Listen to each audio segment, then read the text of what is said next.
So just like we've done with our product research, where we focused on those 9 criteria to decide on if a product is a good idea or a bad idea, when looking for suppliers, you also want to apply some criteria, what you are looking for in a great supplier.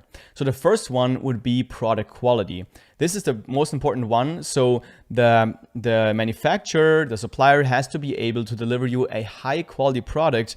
Otherwise, you should discard this supplier immediately, because eventually you're not going to be successful selling a low quality product. On Amazon, you're going to get bad reviews and your business is not going to work. So the only real way how we can judge the quality if a product is good is if you're going to order samples. I'm going to talk later about how to order samples and what to actually do with those samples to test the quality. The second one is unit cost. So obviously we are intending to make a profit because we're going to build a business. So we need to negotiate a great price for the units that we're going to order from the supplier. I'm going to get into how to negotiate these prices so it's fair for both sides, because you want to also have a good long-term relationship with them. So they need to make a profit as well, but you need to negotiate a great unit cost for your products. Obviously, that also depends on how many units you're going to order, but you want to make sure that you're going to have a great price for your product so you can actually make a profit. Then the next one is communication. You're going to find that if you're going to contact suppliers in Asia mainly, then communication can be hard sometimes. And it's partly because just English is not their main language, and the culture is also different as well. I'm going to give you some tips there as well. But you definitely want to get into business with somebody who can communicate effectively and somewhat easily, because eventually this is going to be like your business partner delivering you the products. And if you want to make changes to the products also to make it better, it's going to be very hard if the communication is very difficult. So these are the 3 main things you want to look for in a great supplier. Then some other things you want to consider is that there are manufacturers and also trading companies. Manufacturers are basically creating the products and making them, and trading companies are basically buying them from manufacturers and then reselling them to make a profit themselves. Now, optimally, you want to go for a manufacturer. Going for a trading company also has its benefits, and sometimes you will have to choose a trading company because you're not going to find any manufacturer, but I'm going to also get into what the differences are there and what to look for. Then the last point is experience and rating. Now, if you're going to look on Alibaba for products, you're going to see the experience level, so how many years they are in business, and also the rating. Now, this is not the most important thing, because sometimes you're going to find that these companies, they are actually a lot longer in business than what Alibaba says, because they had to create another account and stuff like that. But the more experience and the higher the rating is, obviously the better. And also the response rate that we're going to look at, it's also good if they have a high response rate. But eventually you're going to notice if they're a high quality supplier when you go back and forth with them. Now, where should we go and look for suppliers? So you have mainly 2 options. You can either go and look for a supplier locally, so in the country that you are selling in, or you can also go to Alibaba.com and look for suppliers in Asia, mainly China. So both of these options have their advantages and disadvantages. And what you mainly want to do is you want to look locally and also in Asia, so you have more options to choose from, because sometimes people just go to look on Alibaba and they don't even think that there might be a supplier also locally. So let's quickly go over the advantages and disadvantages of both options. First, the product quality. Usually the product quality, if you have a local supplier, is a lot better just by default, because the standards are kind of higher there. If you're selling US or Europe. And in Asia, they also have good suppliers, obviously, but you also have some suppliers that are delivering bad quality. So you have to really check the quality, ordering samples, doing product inspections and all that kind of stuff. So the product quality can be variable, but obviously when we go to the next point, unit cost is a lot cheaper usually when you go and look for suppliers on Alibaba in Asia. Locally, it's going to be more expensive. Then shipping cost. So because you have to ship the products from overseas to Europe or the US, if you're selling in this part of the world, then it's going to be more expensive, obviously, because it's just a longer way. If your supplier is already local, then obviously the shipping cost will be a lot cheaper. And then, as you can see here, if the shipping cost is so much cheaper when you have a local supplier, then maybe you can get away with a higher unit cost, and you might actually be better off looking for or working with a local supplier compared to with a supplier from Asia, because the shipping cost is so much cheaper. Now, shipping time is obviously higher when you order from Asia compared to local supplier. Then the communication, which is a big point as well, as you're going to notice when you work with suppliers, that with Asia, it can be very difficult. And with local suppliers, obviously, it's a lot easier. The variety of suppliers that you're going to find for most products on Alibaba, you're just going to have so much more suppliers. For most products that you're probably looking at, there aren't even any suppliers that are offering private labeling locally. So you don't really have the choice. But you want to definitely do a Google search and look if there are any local suppliers. I'm going to show you exactly what to type in to find those local suppliers. And then what's very important also, if you intend to sell food products or like stuff that goes in or on your body, definitely don't go with a supplier from Asia, because the regulations there are just different. So the way you go and look for local suppliers is actually pretty straightforward. You simply go to Google and then just type in your product right here. So for example, let's say we want a private label protein powder and sell it on Amazon. So we would just type in protein powder. And then we're going to type in private label, because what we want to do is we want to find a supplier, then put our logo on the product and then sell it. So which is called private labeling. So there are actually companies that specialize in that stuff. So they just make the product and they just leave the marketing to the other companies that are doing private labeling. So protein powder, private label, and then wherever you are selling. So if you're selling, for example, in Germany, just type in Germany. If you're selling in the USA, type in USA, and then you're going to find those local companies that are offering protein powder for private labeling. So here you can see this company, this company, this company. So there's tons of companies, especially for protein powder, obviously, where you can just contact them. You can go on their website. You just want to contact them. You can always find like the contact information by clicking on Contact Us. And we're going to talk later about how to contact these companies. It's a lot easier, obviously, with local companies because the culture is kind of the same. And the communication is just going to be easier. Most of the time, again, you're not going to find any local suppliers for the product that you want to sell. But for a product like this, obviously, that I don't recommend you want to just sell the protein powder. But here you're going to find many options on Google. Cool. So let's now look at how to find suppliers in Asia. So the one website you want to go to find the high quality suppliers in Asia is Alibaba.com. You've probably already heard about this website. This is really the best one to find high quality suppliers in Asia. So just go to Alibaba.com and then you're going to end up on this site right here, where here in the top you can see a search bar where you can type in your product. So sometimes you need to try a couple of different keywords until you finally find the product that you actually want to sell.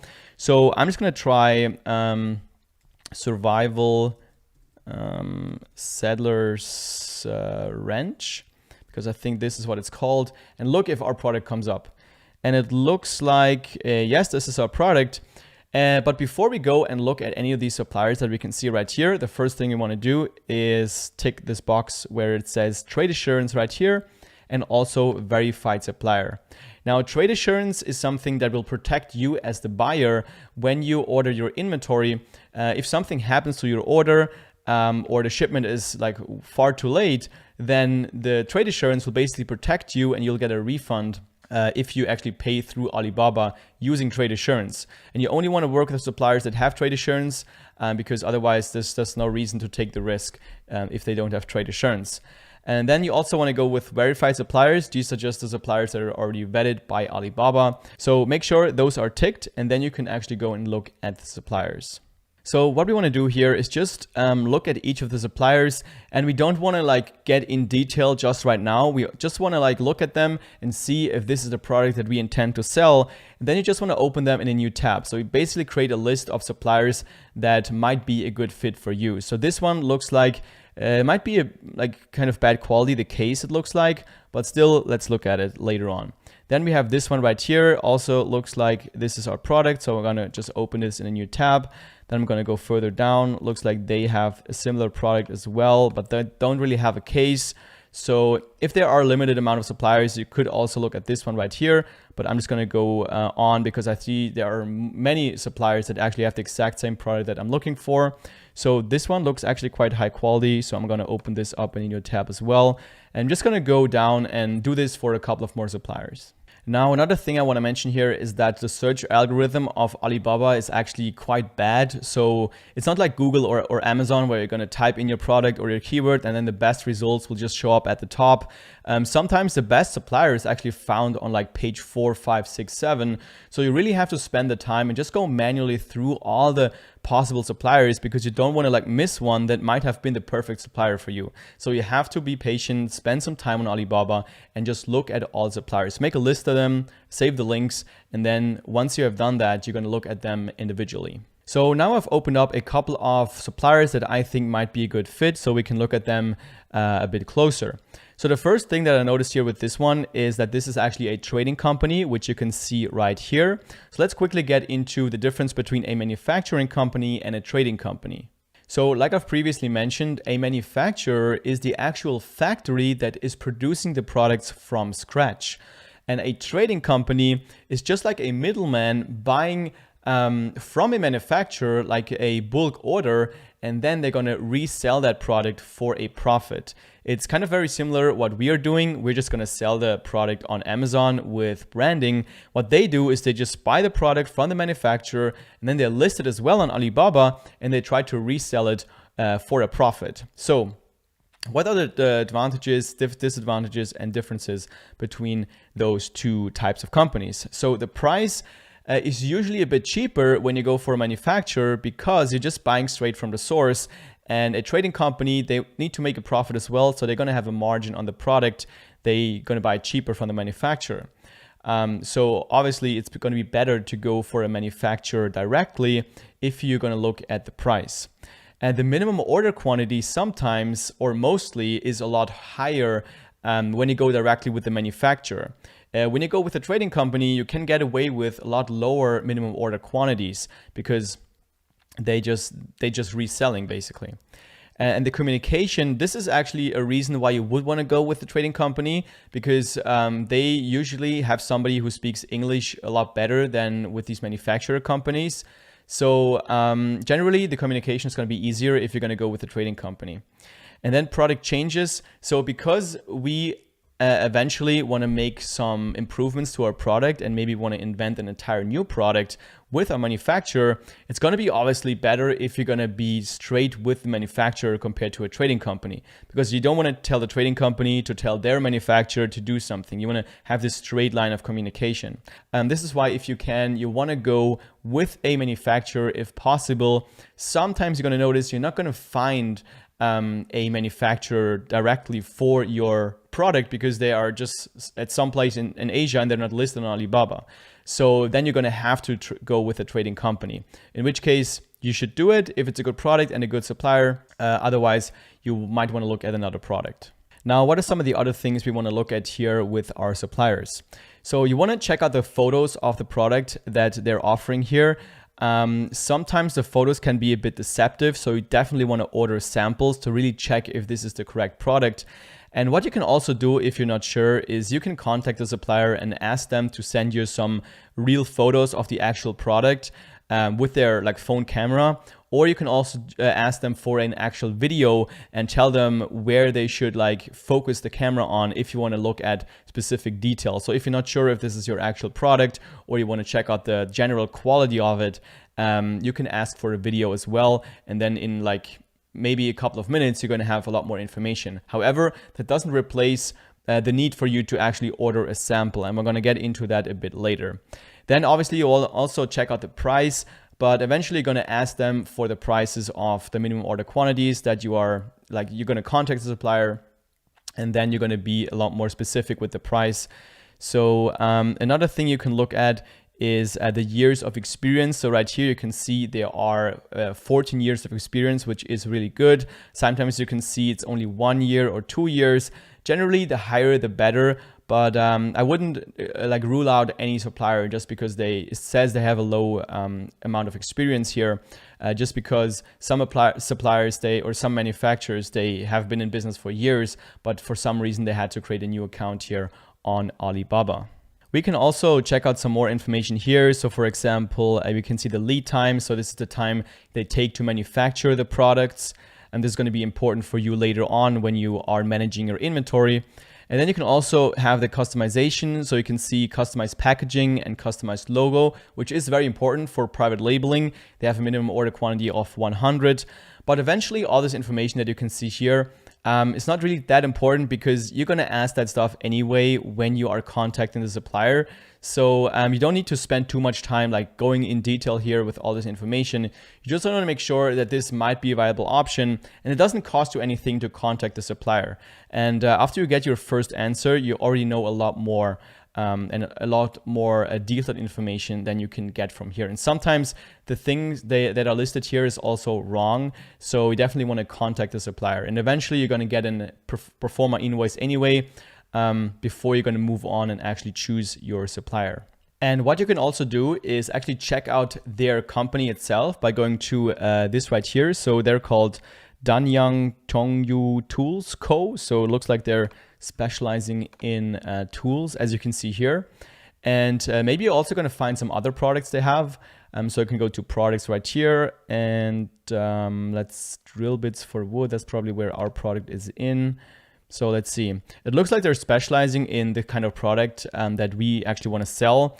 Now, I don't know, this is a trading company, but if you're going to see a manufacturer actually specializing in what you actually want to sell, that's actually a good sign, because eventually if you want to make some adjustments, some improvements to your product, it's going to be a lot easier because they know what they're doing and it's going to be easier to make the product better. So here, as you can see, there's the product.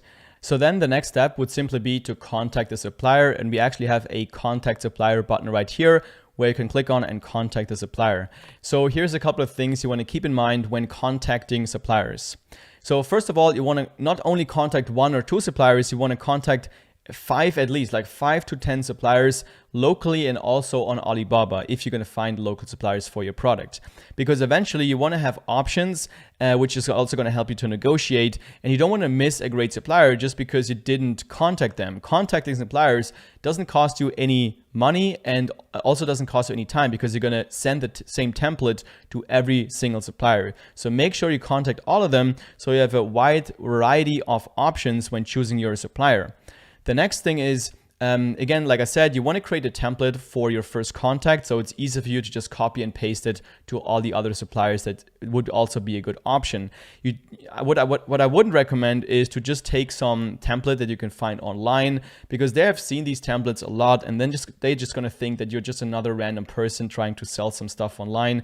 And they want to work with big companies because that's where they make all the money. So you want to create your own template and you want to write it as official as possible. And you want to sound like a legit company.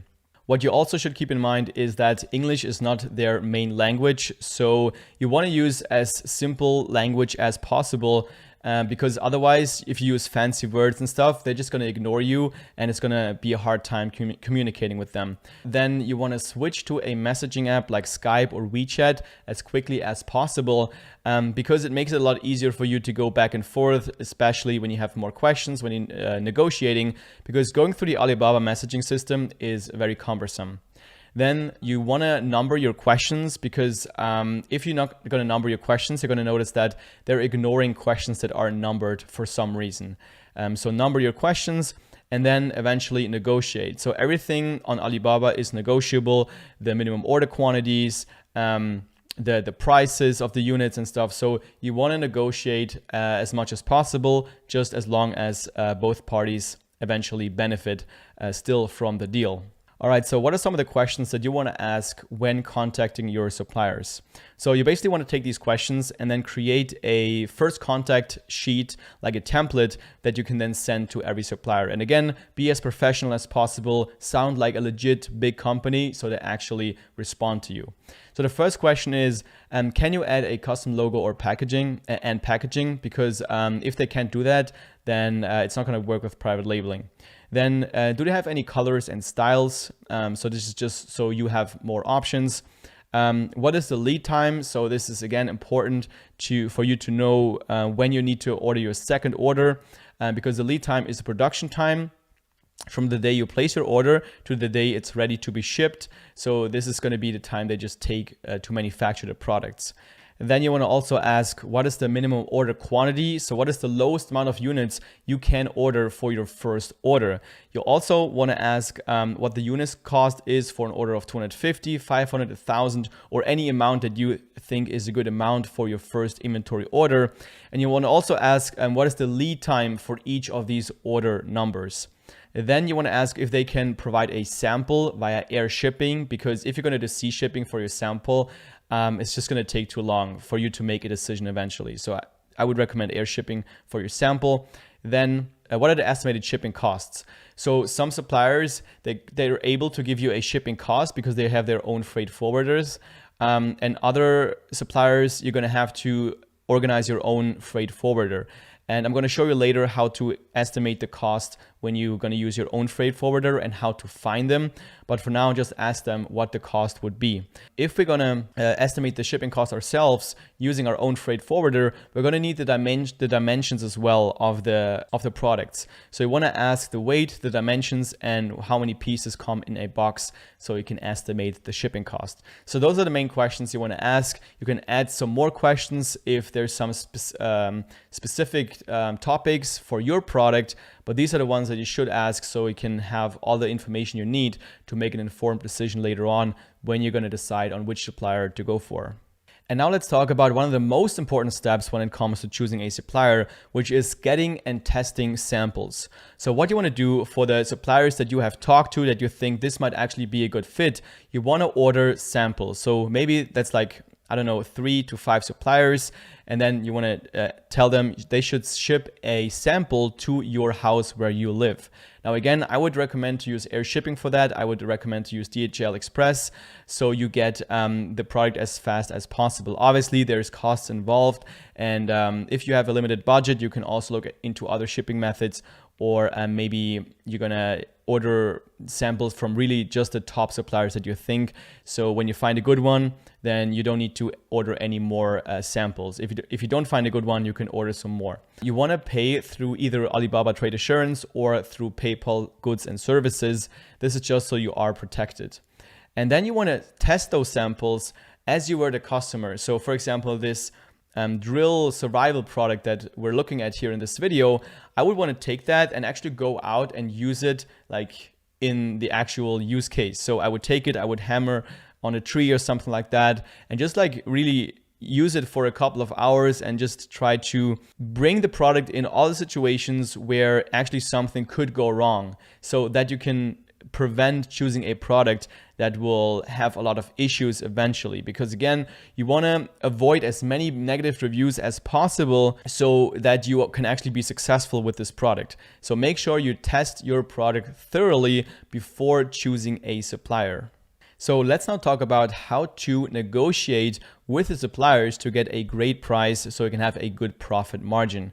So first of all, if you have a local supplier, then the negotiation will probably be limited because they usually have fixed prices and there's not a lot of wiggle room there. So you're just going to have to take what you get there usually. However, with Alibaba, when you find those suppliers from Asia, they basically expect you to negotiate with them. So they're going to give you a price that is too high, and they know that, and they're going to know that there's going to be a negotiation taking place. And then you're going to find yourself somewhere in the middle.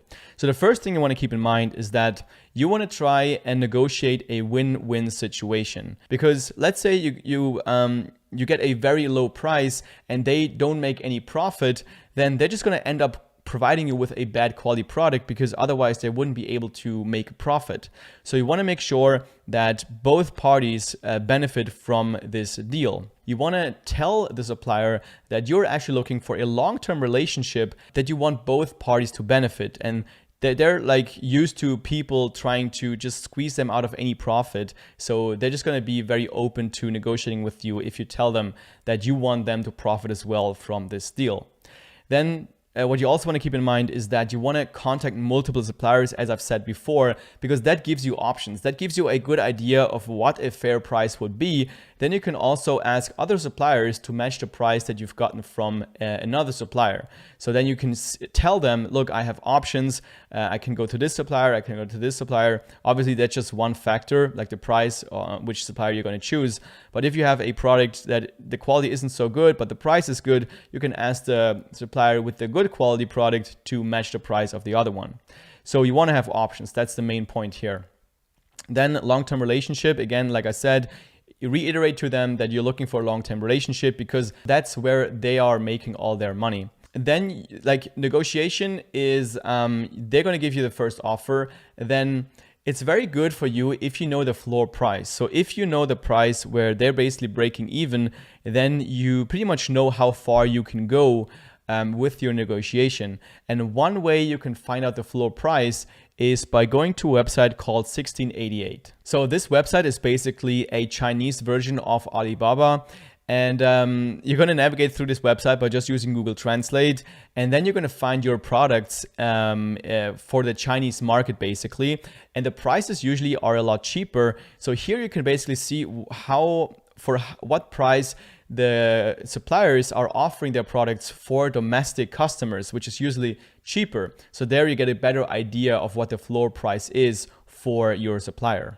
And then once you've negotiated all the details for your potential order, you want to ask for something called a pro forma invoice. This is just like an invoice that you would get if you would in fact order your inventory from this supplier. You want to make sure the order quantity is on there. You want to make sure the unit cost is on there, including the cost for the logo, the packaging, and also the manual insert, which we're going to talk about later.